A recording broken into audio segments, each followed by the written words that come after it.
ஓம் நமச்சிவாய. நண்பர்களுக்கும் தோழிகளுக்கும் பிள்ளைகளுக்கும் பெரியோர்களுக்கும் அன்பு வணக்கம். இந்த வீடியோவில் நீங்கள் பிறக்கும்போது உங்களது முன்ஜென்ம பாவ பலன்களுக்கு ஏற்றது மாதிரி கிரகங்கள் அமைஞ்சிருக்கும். அப்படி உங்களுக்கு அமைந்த கிரகங்கள் எப்படி உங்கள் வாழ்க்கையை நடத்தி கொண்டிருக்கிறது, எந்தெந்த அதிர்ஷ்டங்கள் உங்களுக்கு காத்திருக்கிறது, உங்கள் வாழ்க்கையில் எந்த காலகட்டத்தில் மிகப்பெரிய வளர்ச்சியை அடைவீர்கள், எப்போது பிரச்சனைகளில் சிக்கி தவித்து கொண்டிருப்பீர்கள், அதிலிருந்து எப்படி நீங்கள் மீளலாம், எப்படி மீள்வதற்கான வழியை ஜோதிட சாஸ்திரம் சொல்லியிருக்கிறது, விதியை எப்படி நம்ம மதியால் வெல்ல போகிறோம், ஒரு கோச்சார அடிப்படையில் இல்லாமல் ஜென்ம ஜாதகத்தின் அடிப்படையில், அதாவது பிறந்த ஜாதகத்தின் அடிப்படையில் உங்கள் வாழ்க்கை முழுவதும் பிறப்பிலிருந்து இறப்பு வரை கடைசி காலம் வரை எப்படி உங்கள் வாழ்க்கை அமையப்போகுது அப்படிங்கிறத பற்றி முடிஞ்ச வரைக்கும் சுருக்கமாக இந்த வீடியோவில் சொல்லியிருக்கோம். அப்படியே மீள முடியாத துயரங்களில் இருந்தாலும் பிரச்சனைகளில் இருந்தாலும் அதிலிருந்து மீளுவதற்கான சில பரிகாரங்களையும் சொல்லியிருக்கோம். ஒரு 30 நிமிஷம் 40 நிமிஷம் இந்த வீடியோ போகலாம். ஆனால் உங்கள் வாழ்க்கையே மாற்றக்கூடிய சில விஷயங்கள், சில ரகசியங்கள், சில உண்மைகள் இந்த வீடியோவில் இருக்கலாம். கடைசி வரைக்கும் ஸ்கிப் பண்ணாமல் பாருங்கள். கண்டிப்பாக உங்கள் வாழ்க்கையில் இந்த வீடியோ ஒரு மாற்றத்தை ஏற்படுத்தும். மேஷராசி நண்பர்களே, உங்கள் வாழ்க்கை நீங்கள் பிறந்ததே கெத்தாக வாழறதுக்கு தான், வாழ்க்கையை அனுபவிப்பதற்காகத்தான். உங்களுக்கு எதிரிகள்லாம் இருக்கவே மாட்டாங்க. துரோகிகள் உங்கள் பக்கத்திலே வர முடியாது, விலகி விடுவார்கள். சுயமரியாதைக்கு முதலிடம் தருவீர்கள். மரியாதை தான் முக்கியம். சிங்கத்துக்கு எப்படி விலங்கினங்கள் மரியாதை கொடுக்குமோ அதுபோல மனித இனத்தில் மரியாதை கிடைத்தால்தான் அங்கே உங்களால் இருக்க முடியும். மரியாதைக்கு தான் முதலிடம். இந்த குள்ளநரி வேஷம், தொல்லநரி வேஷம் இதெல்லாம் உங்கள்கிட்ட இருக்காது. நேர்மையாக இருப்பீங்க. யாருக்காகவும் அடிபணிஞ்சு பேசுறது, ஜால்ரா தட்டுறது, எந்த விஷயத்துக்காகவும் பயந்து நடுங்கிறது, இல்லை ஓடி ஒளியறது, அதெல்லாம் நம்ம வாழ்க்கையில் கிடையவே கிடையாது.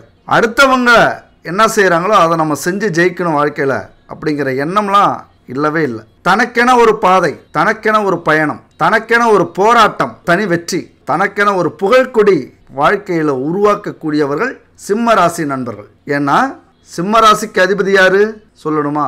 சொல்ல வேண்டிய அவசியமே இல்லை, சூரியன். இந்த உலகத்துக்கே ஒளி கொடுப்பவர்.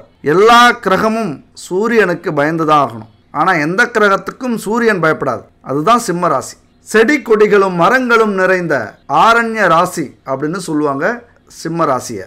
சிங்கம் விலங்குகளின் அரசன், சூரியன் கிரகங்களின் அரசன். சிம்ம ராசி நண்பர்களும் தோழிகளும் மனிதர்களின் ராஜாக்கள். இப்படி புகழ்ந்துக்கிட்டே போகலாம். ஆனால் இப்போ இருக்கிற வாழ்க்கை அது உங்களை ரொம்ப கஷ்டப்படுத்தும். இந்த புகழ்ச்சிங்கிறது கோவப்படுத்தும்.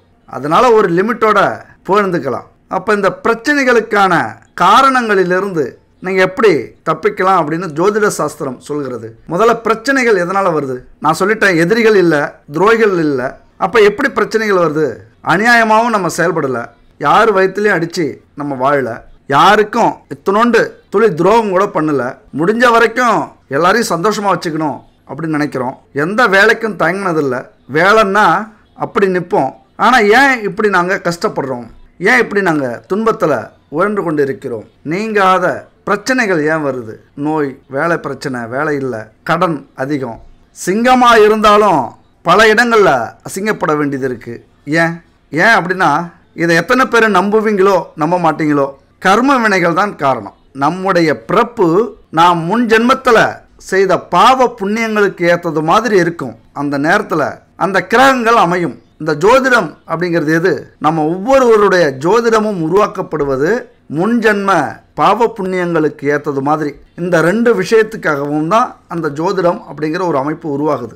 கண்டிப்பாக பூமியில் நம்ம முதல் முறை இதுதான் பிறக்கிறோம் அப்படிங்கிறதுலாம் இல்லை. எத்தனையோ பிறவிகள் எடுத்திருப்போம். மனிதர்கள் மட்டுமல்ல, விலங்கினங்களாகவும், தேவர்களாகவும், அரசர்களாகவும், ஆண்டிகளாகவும், கொலைக்காரர்களாகவும், கொள்ளைக்காரர்களாகவும் நம்ம வாழ்க்கையில் முற்பிறவி எடுத்திருக்கலாம். அங்கு செய்த பாவ புண்ணியங்களை கழிப்பதற்கான, அதற்கான பலனை அனுபவிப்பதற்கான ஒரு பிறப்பு தான் இந்த பிறப்பு.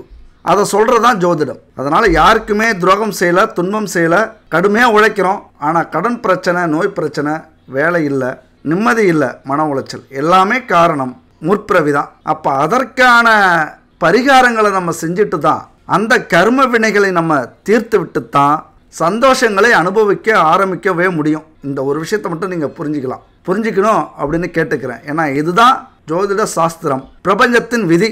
அந்த கர்ம வினையை நம்ம அனுபவிக்காமல் வாழ்க்கையில் முன்னேறவே முடியாது, சந்தோஷத்தை அனுபவிக்கவே முடியாது.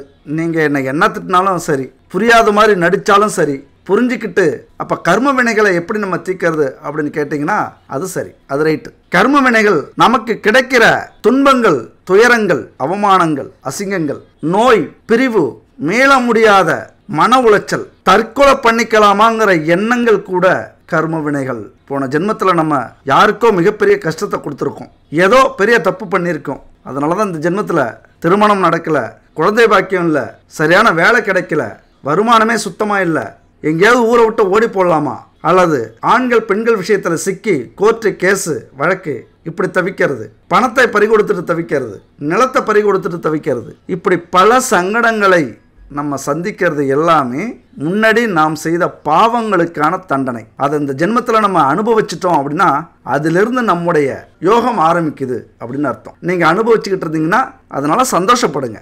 இப்போ அனுபவிக்கிறீங்க, மீளா துயரில் இருக்கீங்க, துன்பங்கள் நடந்துகிட்டு இருக்கு, நோய் இருக்கு, நாளைக்கு நான் உயிரோடு இருக்குன்னா இல்லையானே தெரியல, வேதனையாக இருக்கு. ஒரு ஓரத்தில் சந்தோஷப்பட்டுங்க, உங்களது கர்ம வினைகளை தீர்த்து கொண்டிருக்கிறீர்கள். அது விரைவாக உங்களது மன தைரியத்தாலும் இறைவனின் அருளாலும் கடின உழைப்பாலும் கர்ம வினை தீர்ந்து கர்ம யோகம் ஆரம்பிக்கக்கூடிய காலகட்டம் வந்துவிட்டது அப்படின்னு மகிழ்ச்சிப்படுங்க. இதுதான் உண்மை. இது எந்த அளவுக்கு உங்களுக்கு புரியுதுன்னு தெரியல. விஷயத்துக்கு வருவோம். சிம்மராசி நண்பர்களுக்கு தோற்றத்தில் கம்பீரம், செயல்பாடுகளில் மிகுந்த வல்லமை, சிங்கத்தின் சிறப்பம்சங்கள். வேட்டையாடி இரையை கைப்பற்றக்கூடிய சிம்மம் உண்ட மிச்சம்தான் அடுத்தவங்க சாப்பிடணும். உணவு, பணம், பொருள் எல்லாமே அப்படிதான். உங்களுக்கு போக தான் அடுத்தவங்களுக்கு அது கிடைக்கும். ஆனால் அளவுக்கு அதிகமான ஆசை இல்லை, சேமிக்கும் எண்ணமும் இல்லை. உருவத்தில் பெரிதான யானையை வீரத்தால் அடக்கிவிடும் சிங்கம். அதனால் எவ்வளவு பெரிய மனிதர்கள் இருந்தாலும் அந்த பயமோ பரபரப்போ தோன்றாத மனசு, இதெல்லாமே சிம்மராசி நண்பர்களுடைய குணம். இதுதான் ஜோதிடம் சொல்லுது, நம்ம சொல்லலை. துயரமும் தோல்விகளும் உங்களை என்னைக்குமே துவள செய்யாது. பொறுமையும் வீரமும் கம்பீரமும் உங்களை விட்டு என்னைக்குமே விலகாது. இது சிம்ம ராசி. ஆனால் இது அப்படியே தலைகீழ உங்கள் வாழ்க்கையில் நடக்குது அப்படின்னா கர்மா யாரை விட்டது அப்படின்னு தான் நம்ம சொல்லிக்கணும். அதனால் அந்தஸ்து அங்கீகாரம் தேடி வரணும் அப்படின்னா அந்த கர்ம வினைகளை தீர்க்க முயற்சி பண்ணுங்க. தேவைப்படுறவங்களுக்கு உதவி செய்யுங்க. கோவில் குலத்துக்கு போயிட்டு வாங்க, அப்படி பணத்தை செலவு பண்ணுங்க. ஆன்மீகத்துக்கு பணத்தை செலவு பண்ணுங்க. இல்லாதவர்களுக்கு கொடுத்து உதவுங்க. நோய்கள் யாருக்கெல்லாம் இருக்கோ அவங்களுக்கு மருத்துவ செலவுக்கு கொடுங்க, ஏழைகளுக்கு கொடுங்க. தெருவில் சுற்றிக்கிட்டு இருக்கிற தவிச்சுக்கிட்டு இருக்கிற விலங்கினங்கள் அது எதுவாக இருந்தாலும் சரி, நாய், பூனை, ஆடு, மாடு சாப்பாடு இல்லாமல் தவிச்சுக்கிட்டு இருக்கும் தெருக்கள், அதுங்களுக்கு உணவு கொடுங்க. அப்போ அந்த கர்ம வினைகளை தீர்க்கறதுக்கான முக்கியமான விஷயங்கள் இதெல்லாம். உங்களது ஆசை எவ்வளோ பெருசாக வேணாலும் இருக்கலாம், ஆனால் அதை நிறைவேற்றணும் அப்படின்னு குறுக்கு வழியில் போக மாட்டீங்க எப்பொழுதுமே. ஒருவேளை குறுக்கு வழியில் போகிறீங்க, இப்போ போயிட்டு இருக்கீங்க அப்படின்னா அது கர்மா. அந்த வினையை நம்ம அனுபவிச்சு தான் ஆகணும், அதற்கான பலன்களையும் நம்ம அனுபவிச்சு தான் ஆகணும். உயிரே போக நேர்ந்தாலும் மானத்தை காக்கக்கூடியவர்கள் சிம்மராசி நண்பர்கள். இங்கே என்ன நீங்கள் எடுத்துக்கணும், புரிஞ்சுக்கணும் அப்படின்னா, இது உங்கள் ஜோதிட விதியாக இருக்கும் பட்சத்தில் உயிர் போக போது உயிரை விட நேர்மை பெருசா, அப்போ என்ன தொழில் வேணாலும் செஞ்சு சம்பாதிக்கலாம் அப்படின்னு மட்டும் இறங்கிடாதீங்க. உங்களது விதி உயிரே போனாலும் மானத்தை காப்பீர்கள், நேர்மையை கடைபிடிப்பீர்கள். இந்த விஷயத்திலேருந்து நீங்கள் மாறினீங்கன்னா உங்களுக்கு கர்மா கண்டிப்பாக வேலை செய்யும். மாறாமல் உங்களது எல்லா பிரச்சனைகளுக்குமான தீர்வை நேர்மையாகவும் அந்த இறைவனின் அருளோடும் உண்மையான உழைப்போடும் நீங்கள் செயல்படுத்த ஆரம்பிச்சிங்க உங்கள் வாழ்க்கையில் அப்படின்னா கண்டிப்பாக மனுஷங்களில் நீங்கள் முதல்வனாக வருவீர்கள். நீங்கள் தான் உயர்ந்தவர், உயர்ந்த குணங்களை கொண்டவர்கள். அதுபோல் மகம், பூரம், உத்திரம் இந்த பாதங்கள் எல்லாமே சிம்ம ராசியில் இருக்குது. அதாவது 9 நட்சத்திரங்கள் வரும். முதல் 4 நவாம்சங்களில் கேதுவும், அடுத்த 4 நவாம்சங்களில் சுக்கிரனும், கடைசி நவாம்சத்தில் சூரியனும் தனது தசா காலங்களை செயல்படுத்துவார். இந்த மூவரும் இளமையின் மையப்பகுதி வரைக்கும் உங்களுக்கு ஒத்துழைப்பு கொடுப்பார்கள், உங்களை சோதிப்பார்கள், கஷ்டங்களை உருவாக்குவார்கள், ஒருத்தங்க சந்தோஷத்தை ஏற்படுத்துவாங்க. இப்படி உங்கள் வாழ்க்கையில் எதுவுமே நிரந்தரம் இல்லாமல் மாறி மாறி நடந்து கொண்டே இருக்கும் அந்த ஒரு மத்திம வயது வரைக்கும். அது மட்டும் இல்லை, 3க்கும் 10க்கும் உடைய சுக்கிரன் பாராமுகமாக இருப்பதால் சின்ன வயசுலே பாலாரிஷ்டத்தை சந்திக்க நேரிடும். அப்படி பாலாரிஷ்டம் அப்படின்னா என்னங்க அப்படின்னா, பிறந்த ஜாதகத்தில் லக்னத்தில் இருந்து 6, 8, 12ஆம் இடங்களில் குரு நின்றாலும் அல்லது சூரியன் சந்திரன் நின்றாலும் 8ஆம் இடமான ஆயுள் தானத்தில் ஆயுள் காரகன் சனி நின்றாலும் அது பாலாரிஷ்ட தோஷமாகும். அந்த தோஷம் சின்ன வயசில் சில பேருக்கு ஏற்பட்டு இருக்கலாம். அந்த தோஷம் இருந்தது அப்படின்னா அந்த பிறந்ததிலிருந்து ஒரு 2 வயது வரைக்கும் கடுமையான கண்டங்கள், போராட்டங்கள், நோய் இதெல்லாம் உங்களுக்கு இருந்திருக்கும். அப்படி உங்கள் குழந்தை யாராவது சிம்ம ராசியாக இருக்காங்க, இது மாதிரியான பிரச்சனைகள்லாம், நோய் பிரச்சனை இருக்குது அப்படின்னா நீங்கள் மிருதயின் ஹோமம் பண்ணுங்கள். அது எப்படி பண்ணுறது அப்படின்னு அடுத்தடுத்த வீடியோவில் நம்ம சொல்கிறோம். கண்டினியூவாக பார்த்துட்டு வாங்க. இல்லைன்னா பிரதோஷ வேளையில் சிவ வழிபாடு செய்யுங்க, லட்சுமி நரசிம்மரை வழிபடுங்க. இதெல்லாம் அந்த குழந்தைகளுக்கான பிரச்சனைகள், நோய்கள் போகிறதுக்கான வழிகள். அடுத்தது சிம்மராசி நண்பர்களுடைய தோழிகளுடைய வாழ்க்கையில் படாத அளவுக்கு கஷ்டப்படுறோம், இன்னும் நான் பட்டுக்கிட்டே இருக்கேன் அப்படின்னு நீங்கள் நினச்சாலும் என்னிடம் உயிர் மட்டும்தான் இருக்குது, ஆனால் நம்பிக்கை இல்லை, எல்லா அவமானங்களையும் கஷ்டங்களையும் சந்தித்து விட்டேன், இனிமே அதுவும் இருக்குமோ இருக்காதோன்னு தெரியல அப்படின்னு சொல்கிறவங்களும், சிம்ம ராசியில் பிறக்கவே கூடாது, அவ்வளவு கஷ்டமாக இருக்குது அப்படின்னு நினைக்கிறவங்களும், வெளியில் சொன்னால் வெட்கக்கேடு, நிலைமை அந்த அளவுக்கு மோசமாக இருக்குது அப்படின்னு நினைக்கிறவங்களும், சொல்ல முடியாத பிரச்சனை எங்களுக்கு சுற்றி சுற்றி வருதுங்க, தாங்க முடியல அப்படின்னு கஷ்டப்படுறவங்களும், மனசு ரீதியாக ரொம்ப பாதிப்பில் இருக்கேன், பெற்றோர்கள், கணவன் மனைவி, குழந்தைகள், உறவினர்கள் இருந்தும் யாருமே இல்லாதது மாதிரி நாங்கள் உணர்கிறோம் அப்படின்னு நினைக்கிற என் அன்பு சிம்மராசி நண்பர்களே, தோழிகளே, இன்னைக்கு உங்கள் காலம் போர்க்களமாக இருக்கலாம், ஆனால் பொற்காலம் வந்து கொண்டிருக்கிறது. அந்த பொற்காலத்தை அடையணும் அப்படின்னா அந்த பிரச்சனைகளுக்கான தீர்வுகளை காணுங்கள். எப்படியாவது முயற்சி பண்ணி தீர்க்க முடியாத பிரச்சனைகள் இந்த உலகத்தில் எதுவுமே இல்லை. அதனால் எப்படியாவது பிரச்சனைகளுக்கான தீர்வுகளை பாருங்கள். இந்த பிரச்சனைகள்லாம் வரல அப்படின்னா நாம மனிதர்களே இல்லை. அதுக்கு ஒரு குட்டி கதை, ஒரு சின்ன கதை. அதாவது 2 பருந்து, ஆண் பருந்து, பெண் பருந்து, குஞ்சுகளோட வாழ்ந்துகிட்டு இருக்கும்போது திடீர்னு காட்டுல தீ பத்துனதுனால குஞ்சுகளை காப்பாத்திட்டு ஆண் பருந்த குஞ்சு பக்கத்தில் இருக்க வச்சுட்டு தப்பிச்சோம் அப்படின்னு நினைக்கும் போது இன்னொரு குஞ்சு மிஸ் ஆனதை அந்த பறவை பார்க்குது. உடனே அந்த பருந்து குஞ்சி போய் எடுத்துக்கிட்டு இறக்கைக்குள்ளார வச்சுக்கிட்டு அடிச்சுட்டு வந்ததில் பருந்து பாதி நெருப்பில் எரிஞ்சிருச்சு, குஞ்சை காப்பாத்திருச்சு. அந்த பருந்து எரிஞ்சதால், பாதி எரிஞ்சு போனதுனால உயிரிழந்தது. அது உண்மையான பருந்தல்ல, அவர் ஒரு சித்தர். அந்த பருந்து ஒரு சித்தராக மேலோகம் செல்கிறது. என்ன விஷயம் அப்படின்னா, அவர் சித்தராக இருந்தபோது வாழ்க்கையில் எல்லா விஷயங்களையும் துறந்து தவம் இருந்து எந்த ஒரு கெட்ட பழக்கத்துக்கும் ஆளாகாம, மனிதர்கள் பெறக்கூடிய எந்த ஒரு சந்தோஷத்தையும் அனுபவிக்காம, எல்லாத்தையும் இழந்து சொர்க்கத்துக்கு போக முயற்சி பண்ணார். சொர்க்கத்துக்கு அவர் இறந்து போகும்போது சொர்க்கத்தின் கதவு சாத்தப்படுது. அங்கே இருக்கிற காவலாளிகிட்ட கேட்குறாரு, என்னங்க சொர்க்கத்துக்கு கதவை சாத்திட்டீங்க, நான் இங்கே தானே வந்திருக்கேன், நான் வாழ்க்கையில் எந்த ஒரு தப்பும் செய்யலை, பல விஷயங்களை இழந்திருக்கேன், நேர்மையாக இருந்திருக்கேன், தவம் புரிந்து பசிப்பட்டினி கிடந்து சித்தராக மாறி நல்ல ஆன்மாவாக இங்கே வந்திருக்கேன், என்னை ஏன் உள்ள விட மாட்டேங்கிறீங்க அப்படின்னு சொல்கிறீங்கன்னு கேட்குறாரு. அதுக்கு அந்த 2 காவலாளிகள் என்ன சொல்லியிருப்பாங்க இந்த வீடியோவோட கடைசியில் நம்ம சொல்லுவோம்.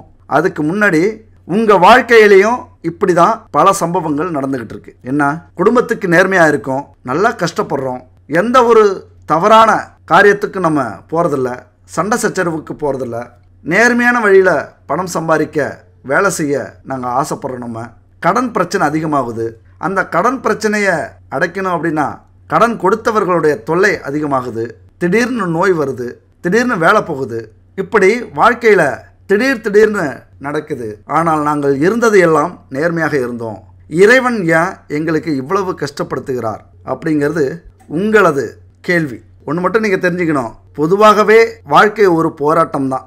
அப்போ உங்கள் வாழ்க்கையில் எல்லாமே இறக்கமாகவே போயிட்டுருக்கு, எவ்வளவு கஷ்டப்பட்டாலும் முன்னேற முடியல, துன்பங்கள் அதிகமாக இருக்குது, தீராத நோய்கள் இருக்குது, கடன் பிரச்சனை கழுத்தை நெருக்கிது, ஒரு சரியான வேலை இல்லாமல் கஷ்டப்படுறீங்க, தொழிலில் நஷ்டம் வந்துக்கிட்டே இருக்குது, லட்சமாக கோடியாக நஷ்டத்தை அனுபவிக்கிறீங்க அப்படின்னா ஒரு சின்ன பரிகாரம், ரொம்ப ஈஸியான பரிகாரம் வீட்டில் செய்யணும்.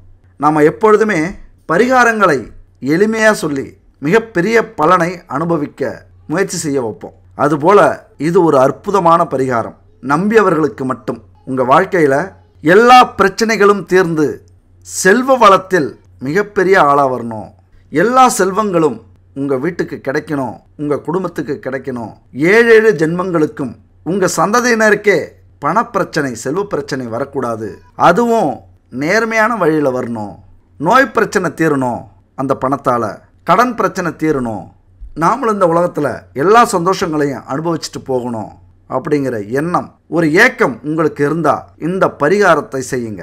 நமக்கான உணவு மிக மிக முக்கியம். அதுக்கப்புறம் படிப்பு ரொம்ப ரொம்ப முக்கியமாக தேவைப்படுது. அதுக்கப்புறம் ஒரு வேலை, அந்த வேலையை முடிச்சிட்டோம் அப்படின்னா அடுத்தது ஃபுல்லாகவே காசு, பணம், துட்டு, மணி, ரூபாய், டாலர், யூரோ, இப்படி எப்படினாலும் சொல்லலாம். ஆனால் நமக்கு தேவை பணம் பணம் பணம். பணம் என்னடா பணம், குணம் தானடா முக்கியம் அப்படின்னு சொல்கிறவங்க பல பேர். ஆனால் பணம் இல்லாமல் சந்தோஷத்தையும் கஷ்டத்தையும் கூட அனுபவிக்க முடியாது. பணம் தான் எல்லாமே. பணத்தை பற்றி நம்ம சொல்ல வேண்டியதில்லை, அதனுடைய அருமையும் பெருமையும் எல்லாருக்குமே தெரிஞ்சிருக்கும். செல்வம் சேர்ந்துருச்சுன்னா மட்டும் போதாது, அது செலவழிக்காமல் நம்மளை விட்டு போகாமல் அந்த செல்வம் மேலே மேலே பெருகணும். தொலையாத நிதியும் கரையாமல் சேரும் செல்வமும் வேண்டும் அப்படின்னு தான் அபிராமி பட்டரே அம்மன்கிட்ட வேண்டுகிறார். அதனால் நம்ம வீட்டில் செல்வம் சேரணுமா, திருமகளுடைய பார்வையும், அதாவது மகாலட்சுமியின் பார்வையும் குபேரனின் அருளும் சேர்ந்து குறைவற்ற செல்வங்களை, அல்ல அல்ல தீராத செல்வங்களை, கோடி கோடியாய் கொட்டும் பணத்தை நீங்கள் பெறணும் அப்படின்னா இந்த எளிய பூஜையை நீங்கள் செய்யுங்க. ஒரு அற்புதமான பூஜை ரகசியம். இது எல்லாருக்குமே தெரிஞ்சிருக்கிறதுக்கு வாய்ப்பில்லை.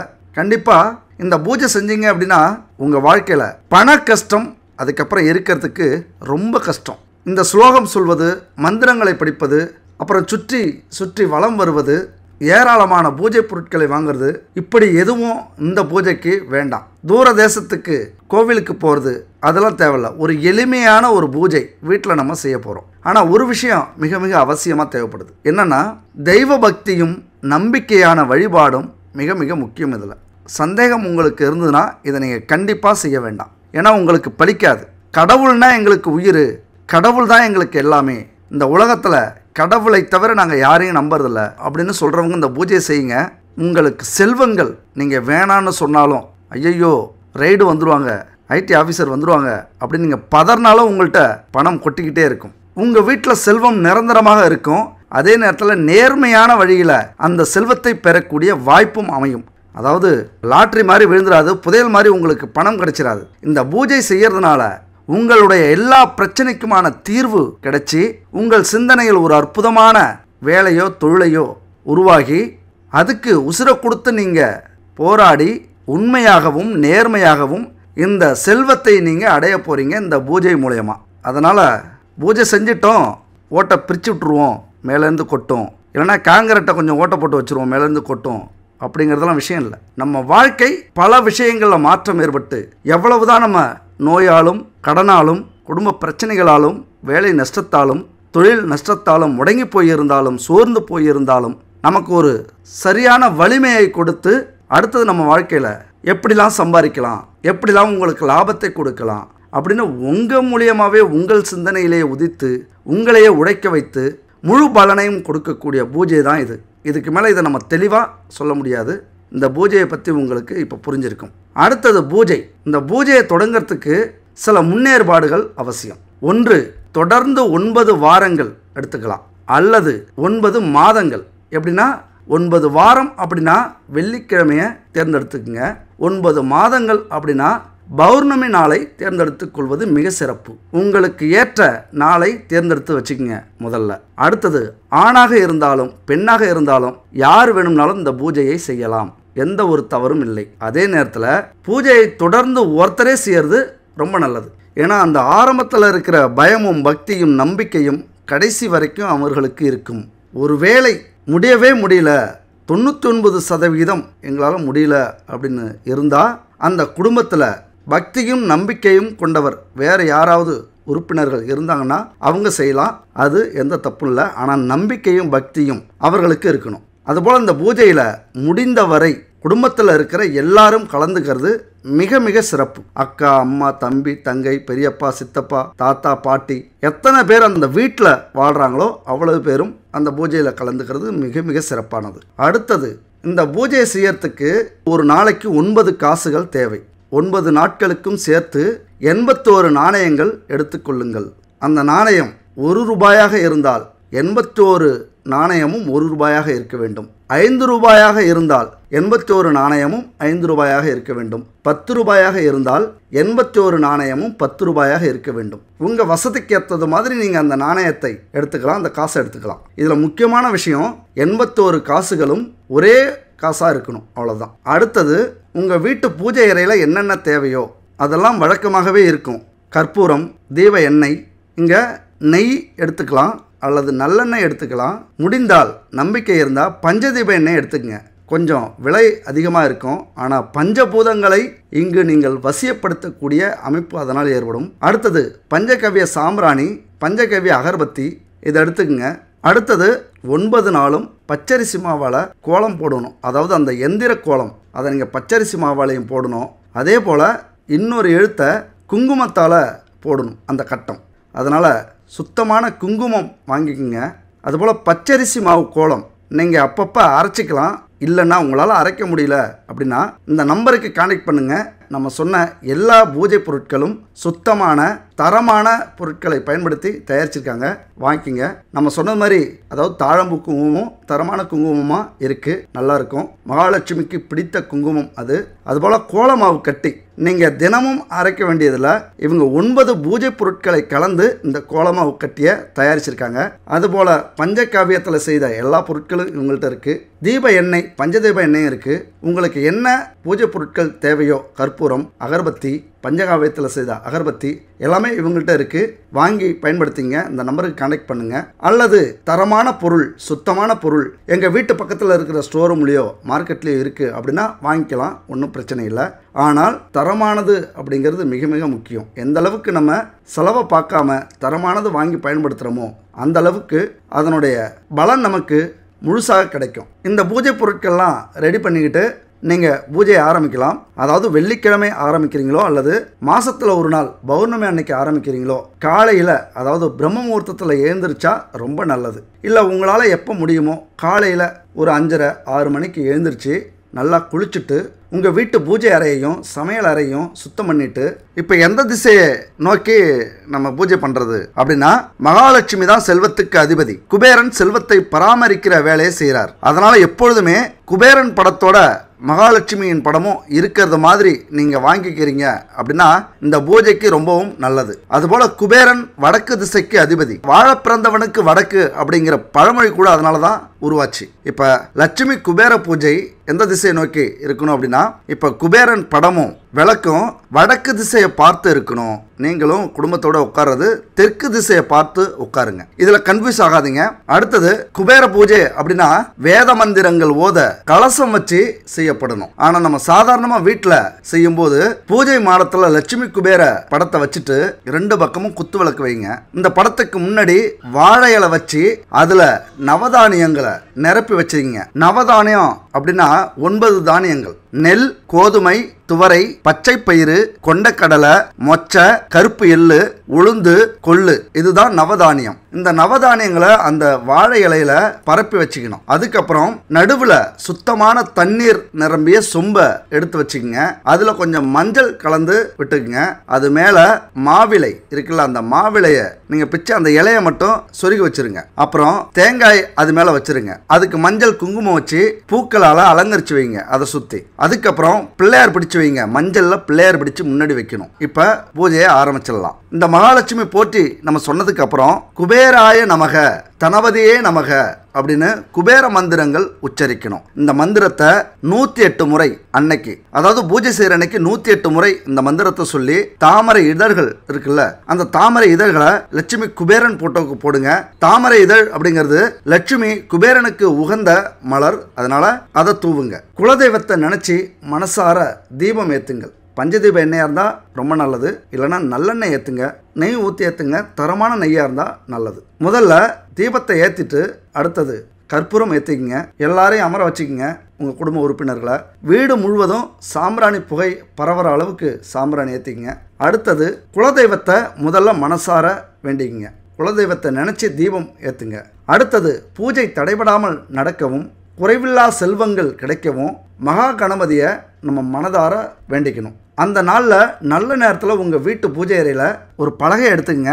அந்த பலகையில் நம்ம ஸ்க்ரீனில் இருக்கிறது மாதிரியே 3 கோலம் இருக்குது. அதாவது 2 பக்கமும் கோலம் மாதிரி இருக்குது. அந்த 2 கோலத்தையும் பச்சரிசி மாவால் கோலம் போட்டுக்குங்க. நடுவில் இருக்கிற கட்டம், அதாவது தாழம்பூ குங்குமத்தாலே அந்த கட்டம் போடுங்க. குங்குமத்தாலே நம்பரையும் எழுதுங்க. அடுத்தது திருமகளை குறிக்கும், மகாலட்சுமியை குறிக்கும் விதமாக எழுதப்பட்டிருக்கிற ஸ்ரீ அப்படிங்கிற எழுத்தை மஞ்சள் பொடியால் எழுதுங்க. இது மாதிரி இங்கே எழுதியிருக்கிற எழுத்து இருக்குல்ல, 2 பக்கமும் கோலம், அதாவது இம் ஐ எஸ் வா ரி யா, இது எழுதியிருக்குல்ல, அதையும் எழுதிக்கிங்க. ஸ்ரீ அப்படிங்கிற எழுத்தையும் எழுதிக்கிங்க. இங்கே வந்து இம் ஹு ரு தா யா கா மா லா, இதெல்லாம் அதே மாதிரி இதுலேயும் எழுதிக்கிங்க. இந்த படத்தில் இருக்கிறது மாதிரியே அந்த பலகையில் நீங்கள் ரெடி பண்ணி வச்சுக்கணும். அந்த கோலத்தில் எழுதியிருக்கிற எழுத்தை பார்த்தீங்கன்னா ஸ்ருதய கமலம் அப்படின்னு எழுதியிருக்கு. அதுபோல் இன்னொரு பக்கம் ஐஸ்வர்யம் அப்படின்னு சுற்றி எழுதியிருக்கு. எழுத்து இருக்குல்ல, அந்த எழுத்துக்கு பக்கத்தில் நீங்கள் நாணயம் வச்சுருக்கீங்களா, ஒவ்வொரு நாணயத்தையும் வைங்க. 9 நாணயங்கள் வைக்கணும். வைக்கிற நேரத்தில் எழுத்து அழியறதோ அல்லது மறையறதோ கூடாது. பக்கத்தில் வைங்க. அதுக்கேற்ற மாதிரி கொஞ்சம் பெருசாக நீங்கள் வரைஞ்சிக்கலாம். இந்த நாணயம் மகாலட்சுமிக்கு அடையாளம். அதுபோல் இந்த நாணயத்தை வைக்கும்போது குபேர எந்திரத்தில் மகாலட்சுமி இருக்கிறதா ஒரு ஐதீகம். இனிமேல் லட்சுமி குபேர எந்திரத்தை நீங்கள் பூஜிக்க ஆரம்பிக்கலாம். உதிரி பூக்களை எடுத்து கையில் வச்சுங்க. எந்திரத்துக்கு முன்னாடி நெய் இல்லைனா நல்லெண்ணெய் தீபம் இல்லைனா பஞ்சதீப எண்ணெயால் ஏற்றப்பட்ட தீபம் ஏற்றி வைங்க. அப்போ இது மாதிரி வேண்டிக்குங்க. தாயே மகாலட்சுமி, மனதார உன்னை வணங்கும் எங்கள் மனையில் மங்களங்கள் யாவும் பெருக வேண்டும், மங்காத செல்வங்கள் சேர வேண்டும், என்றென்றும் முன்னரும் நீங்காது இருக்க வேண்டும் அப்படின்னு மனதார வேண்டிக்குங்க. மகாலட்சுமியை போற்றி, மங்களலட்சுமியை போற்றி, தீபலட்சுமியை போற்றி, திருமகள் தாயை போற்றி, அன்னலட்சுமியை போற்றி, கிரகலட்சுமியை போற்றி, நாராயணலட்சுமியை போற்றி, நாயகி லட்சுமியை போற்றி, ஓம் குபேரலட்சுமியை போற்றி போற்றி போற்றி அப்படின்னு படிக்க ஆரம்பிச்சிருங்க. அதாவது இப்போ ஸ்க்ரீனில் காட்டுறோம், இதை அப்படியே ஸ்க்ரீன்ஷாட் எடுத்து வச்சுக்கலாம். இதை பார்த்து அப்படியே படிங்க. அதை பார்த்து படிச்சுட்டு இருக்கும் போதே உதிரி பூவை எல்லார் கையிலையும் வச்சுக்கோங்க. ஒவ்வொரு கட்டத்துலேயும் அந்த பூவை போடுங்க. வளம் யாவும் தந்திடுவாய் வைஷ்ணவனா போற்றி, குளம் செழிக்க செய்திடுவாய் குபேரனை போற்றி, செல்வங்கள் தந்திடுவாய் சிவன் தோழா போற்றி, உளமாற துதிக்கின்றோம் உத்தமனை போற்றி போற்றி அப்படிங்கிற இந்த குபேரன் துதியையும் சொல்லி வணங்குங்க. அந்த பூவை போட்டுக்கிட்டே இந்த மந்திரத்தையும் ஸ்லோகத்தையும் சொல்லுங்க. அதுபோல் அடுத்தது தூப தீபம் காட்டுங்க. அந்த குளத்துக்கும் குபேரனுக்கும் லட்சுமி தாய்க்கும் காட்டுங்க. அப்புறம் சர்க்கரை கலந்த பால் இல்லைனா பால் பாயாசம் நிவேதனமாக வச்சிருங்க. இதை முன்னாடியே நான் சொல்லியிருக்கணும், பரவாயில்ல. அவ்வளவுதான், பூஜை செஞ்சிட்டோம். இந்த பூஜை முடித்ததுக்கு அப்புறம் அடுத்தது மாலை உங்களால் முடிஞ்ச ஒரு 10 பேருக்கு மங்கள பொருட்களை தானமாக கொடுங்க. இல்லைனா கோவிலுக்கு போவீங்களா, அங்கே அன்னதானம் ஒரு 10 பேருக்கு கொண்டு போய் கொடுங்க. வசதியாக இருக்கிறவங்களுக்கெல்லாம் கொடுக்காதீங்க. அங்கே ஏழையாக இருக்கிறவங்களுக்கு அல்லது கோவில் வாசலில் இருக்கிறவங்களுக்கு, முடியாதவங்களுக்கு அந்த 10 உணவையும் கொடுங்க. அவங்க சந்தோஷமாக வாழ்த்துவாங்க. அந்த வாழ்த்து அன்னைக்கு மிகவும் நமக்கு முக்கியமானது. அந்த பூஜை செய்கிற அன்னைக்கு போக வேண்டிய கோவில் எதுன்னு பார்த்தீங்கன்னா பெருமாள் கோவிலுக்கு போகிறது மிக நல்லது. அங்கு தாயாரை சென்று தரிசியுங்கள். மறுநாள் எந்திரத்தில் வச்சிருக்கிற காசுகளை எடுத்து பத்திரப்படுத்தி வையுங்க. ஒரு துணியை நினச்சி அந்த குபேர எந்திர கோலம் போட்டிருப்பீங்கள, பச்சரிசி மாவாலையும் குங்குமத்தாலையும் போட்ட கோலத்தை அழிச்சிருங்க ஈர துணியால். அதுக்கப்புறம் அடுத்து வர வெள்ளிக்கிழமையோ அல்லது பௌர்ணமியோ இன்னைக்கு எப்படி செஞ்சீங்களோ அதே போலவே குபேர எந்திரம் வரைந்து காசுகளை வைத்து பூஜை செஞ்சு மாலையில் கோவிலுக்கு 10 பேருக்கு அன்னதானம் கொடுங்க. இதுபோல் 9 வெள்ளிக்கிழமையோ அல்லது 9 பௌர்ணமிகள் இந்த பூஜையை நீங்கள் செஞ்சு முடிச்சிருங்க. செஞ்சு முடிச்சுட்டு நீங்கள் சேர்த்து வைக்கிற அந்த 81 காசுகளையும் எடுத்துக்கிட்டு நீங்கள் பெருமாள் கோவிலுக்கு போகிறீங்களா, அங்கே போய் அங்கே இருக்கிற உண்டியலில் போட்டுடணும் மொத்த 81 காசையும். இல்லைனா சிவன் கோவிலுக்கு போகிறது இன்னும் கொஞ்சம் நல்லது. அங்கே இருக்கிற உண்டியலில் கொண்டு போய் போட்டுருங்க. ஏன்னா சிவபெருமானே குபேரனுக்கு எல்லா செல்வத்தையும் கொடுத்தவர். அது மட்டும் இல்லாமல் அவனை நண்பனாகவும் ஏற்றவர். அதனால தான் சிவாலயத்துக்கு அந்த கடைசி நாள் போகிறது ரொம்ப ரொம்ப நல்லது. சிவபெருமானின் அருள் நமக்கு முழுசாக கிடைக்கும். அன்னைக்கு உங்களால் முடிஞ்ச அளவு நான் சொன்னது மாதிரி மங்கள பொருட்களை பெண்களுக்கோ அல்லது ஒரு 10 பேருக்கு அன்னதானம், நல்லா ஞாபகம் வச்சிங்க, முடியாதவங்களுக்கு அன்னதானம் கொடுங்க. அன்னைய தினம் மகாலட்சுமியே ஏதாவது ஒரு உருவில் அந்த பொருளை வாங்கிறதுக்கோ அல்லது அந்த அன்னதானத்தை வாங்கிறதுக்கோ வருவாள் அப்படிங்கிறது நம்பிக்கை, ஐதீகம். அதனால் கொஞ்சம் எடுத்துகிட்டு போனாலும் மன நிம்மதியோட மனசார கொடுங்க. 9 வார பூஜை முடிஞ்சதுக்கப்புறம் அன்று முதல் உங்கள் வீட்டில் நிச்சயம் அந்த செல்வ வளம் சேர ஆரம்பிக்கும். நிம்மதி, சந்தோஷம், உற்சாகம். நீங்கள் எந்த காரியம் தொடங்கினாலும் அதில் வெற்றி, எந்த வேலைக்கு போனாலும் தொழில் தொடங்கினாலும் வெற்றி மேல் வெற்றி கிடைக்கிறது மிக மிக உறுதி. வருடத்துக்கு ஒரு முறை இந்த லட்சுமி பூஜை, எந்திர பூஜை செய்யறது ரொம்ப ரொம்ப நல்லது. வருஷத்துக்கு ஒரு முறை செய்யுங்க. கண்டிப்பாக குறையாத செல்வத்தையும் நிறைவான நிம்மதியையும் உங்கள் வாழ்க்கையில் நிச்சயம் பெறலாம். உங்கள் அதிபதி சூரியன் உங்களுக்கு இளமையில் பெருமையையும் பலத்தையும் தன்னம்பிக்கையையும் தந்து சொந்த காலில் நிற்கிற தகுதியை கொடுப்பார். அதன் செழிப்பு முதுமையை நல்லா அனுபவிக்க வச்சிரும். இந்த பலத்தையும் தன்னம்பிக்கையும் எந்த அளவுக்கு நீங்கள் பயன்படுத்திக்கிறீங்களோ, அந்த சூரியன் கொடுக்கிற யோகத்தை எந்த அளவுக்கு பயன்படுத்திக்கிறீங்களோ அந்த அளவுக்கு உங்களுடைய முதுமையான வாழ்க்கை மிக சிறப்பாக இருக்கும்.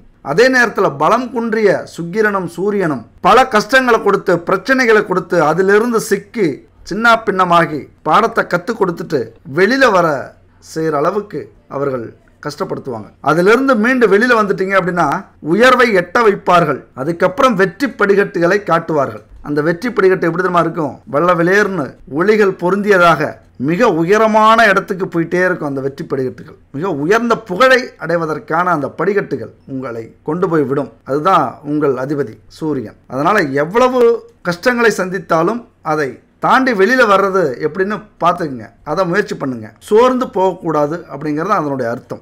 சிம்ம ராசியின் அதிபதி ராஜ கிரகமாகிய சூரியன். அதனால் ராஜபோகத்துடன் இருக்க விரும்புவீர்கள் சிம்ம ராசி நண்பர்களும் தோழிகளும். ஒரு முடிவு எடுத்துட்டீங்க அப்படின்னா எந்த காரணத்தை கொண்டும் அதை மாற்றிக்கொள்வது என்பது உங்களது வரலாற்றிலே இல்லை.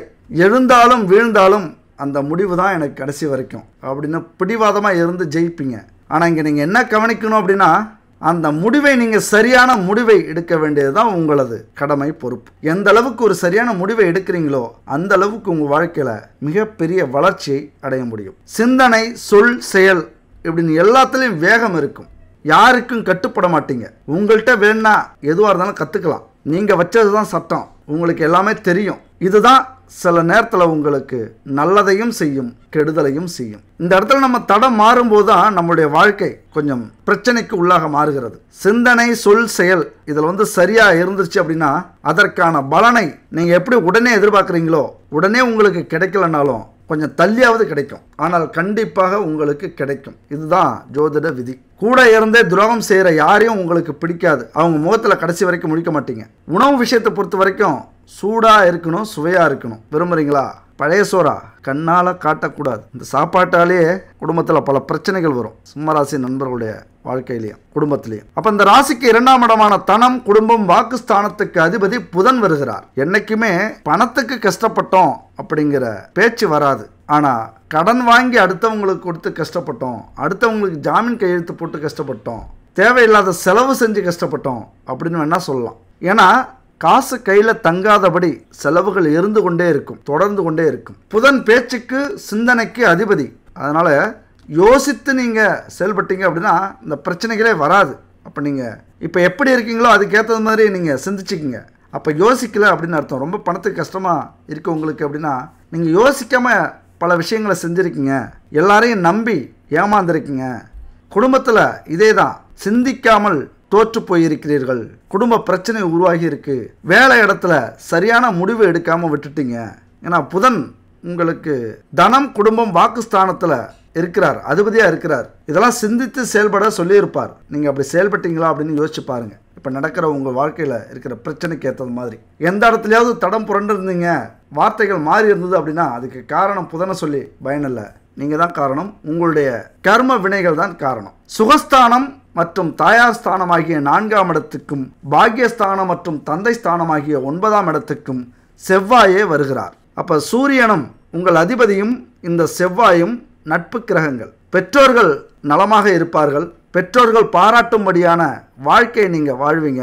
சில நேரத்தில் கெட்ட பெயர் எடுத்தாலும் அந்த பெயரையெல்லாம் தூக்கி எறிஞ்சிட்டு ஒரு நல்ல பெயரை வாங்குவீங்க, புகழ் அடைவீங்க. பெற்றோர்களுக்காக உங்கள் வாழ்க்கையில் மிகப்பெரிய வளர்ச்சியை நீங்கள் காணுவீங்க. அவர்களுடைய அன்பும் ஆதரவும் உங்களுக்கு எப்பொழுதுமே இருக்கும். 5ஆம் இடமான பூர்வ புண்ணிய ஸ்தானத்துக்கும் ஆயுள் ஸ்தானமாகிய 8ஆம் இடத்துக்கும் குரு அதிபதியாக வர்றார். அப்போ நல்ல குணங்கள் உள்ள குழந்தைகள் பிறப்பார்கள். கண்டிப்பாக உங்களுக்கு உங்களை விட அறிவில் சிறந்த குழந்தைகள் பிறக்கக்கூடிய வாய்ப்புகள் அதிகம். அதுபோல் பிறக்கிற நேரத்தில் அவர்கள் செல்வந்தர்களாக பிறப்பார்கள். உங்களுடைய வாழ்க்கை மிக சிறப்பாக மாறி இருக்கும்.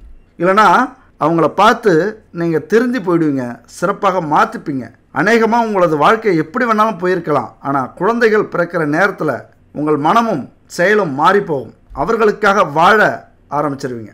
6 மற்றும் 7ஆம் இடத்துக்கு அதிபதி சனி. இது உங்கள் வாழ்க்கை துணையை குறிக்கக்கூடியது. சனி பகவான் திறமை மிக்கவராக இருப்பார்.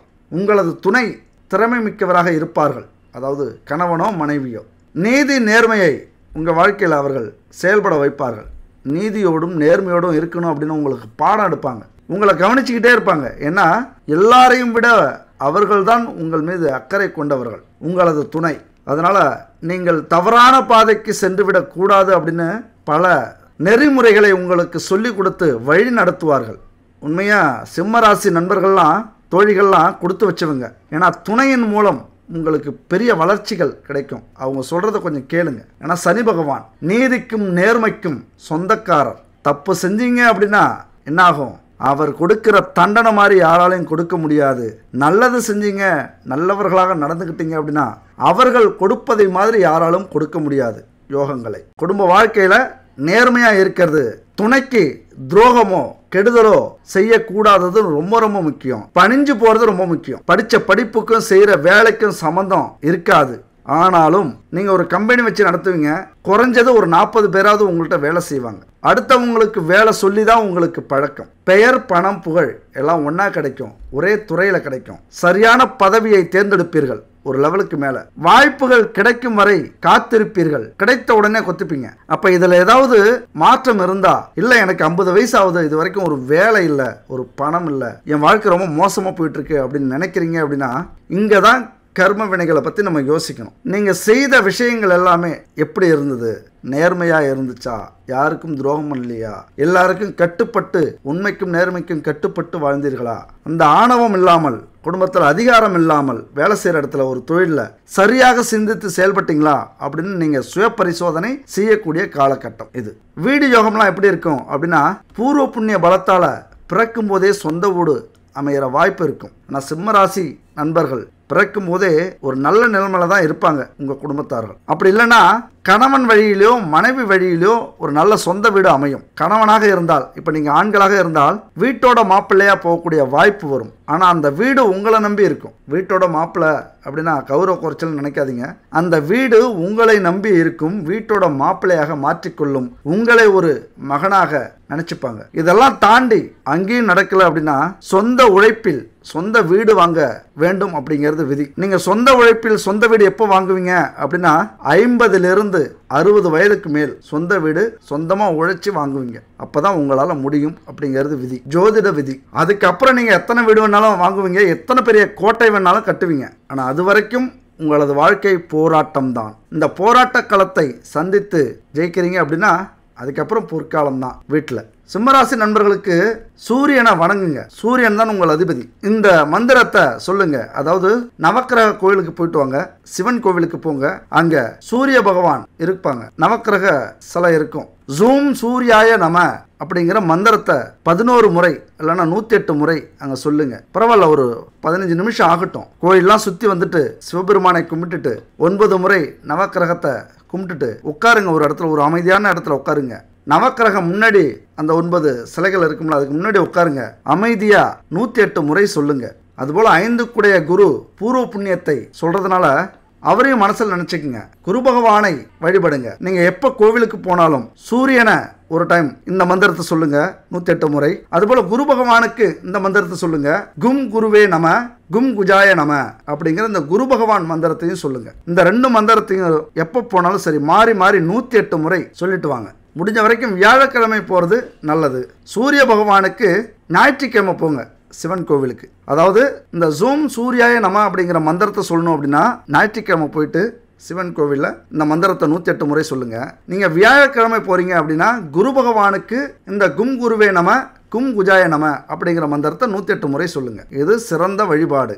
அதுபோல் உங்கள் வாழ்க்கையில் எவ்வளவு பிரச்சனைகள் வந்தாலும், நோய் நொடி, கடன் பிரச்சனைகள், வேலை இல்லை, வேலை போக போகுது, அல்லது தொழிலில் நஷ்டம் வருது, உங்களது கனவு கண்ட தொழில் சரியான முன்னேற்றம் இல்லை அப்படின்னா கண்டிப்பாக இந்த மந்திரத்தை சொல்லுங்க. நம்ம சொன்ன அந்த பரிகாரத்தை செய்யுங்க. அது மட்டும் இல்லாமல் சூரியன் சிவகோத்திரத்தை சேர்ந்தவர். சிவனுடைய அம்சமாகவே சூரியன் இருக்கிறார், விளங்குகிறார். அப்போ சூரியன் நெருப்பு குழம்பாக கொதிக்கும் கிரகம். அப்போ பூலோகத்தில் சூரியனுக்கு நிகராக உள்ள ஒரு தலம் எது அப்படின்னு பார்த்தீங்கன்னா திருவண்ணாமலை. சிவனே மலையாகவும் மலையே சிவமாகவும் பிரிக்க முடியாதபடி விளங்குகிறது இந்த திருவண்ணாமலை. அப்போ சூரியன் எப்படி எல்லாவற்றுக்கும் மையமாக இருக்கிறதோ அதுபோல பூமியினுடைய மையமாக திருவண்ணாமலை தலம் விளங்குகிறது. ஸ்காந்த புராணம் இப்படி சொல்லுது. அதனால் ஏற்றம், ஏமாற்றம், கஷ்டம், கடினம், நோய், தொழில், இதில் எந்த பிரச்சனைகள் இருந்தாலும் இங்கே போயிட்டு வாங்க. உங்கள் வாழ்க்கையில் மிகப்பெரிய முன்னேற்றத்தை உங்கள் கண்ணால் நீங்களே பார்ப்பீங்க. திருவண்ணாமலையையும் அருணாச்சலேஸ்வரரையும் வணங்கி வாருங்கள். உங்கள் எதிர்காலம் பொற்காலமாக மாறும். இப்போ அந்த ஸ்டோரிக்கு வருவோம். சித்தர் வாசலில் நிற்கிறாரு. காரணம் தெரியாமல் புரியாமல் குழம்பு போய் நிற்கிறாரு. உடனே உள்ள போய் என்ன காரணம்னு கேட்டுட்டு வாங்க சித்திரகுப்தர்ட்ட அப்படின்னு சொல்லி அனுப்புறாரு. இவங்க போய் கேட்டுட்டு வராங்க. சித்தரே, நீங்க வாழ்க்கையில நேர்மையானவராக, நல்லவராக, அனைத்து இன்பங்களையும் தியாகம் செய்துவிட்டு வந்தவராக இருக்கலாம். ஆனா நீங்க இன்னும் முழுமை அடையல. சொர்க்கத்துக்கு சேரணும் அப்படின்னா உங்க வாழ்க்கையில முழுமை அடைஞ்சிருக்கணும். முழுமை அப்படின்னா முழுமையான மனிதனாக இங்க வந்திருக்கணும்.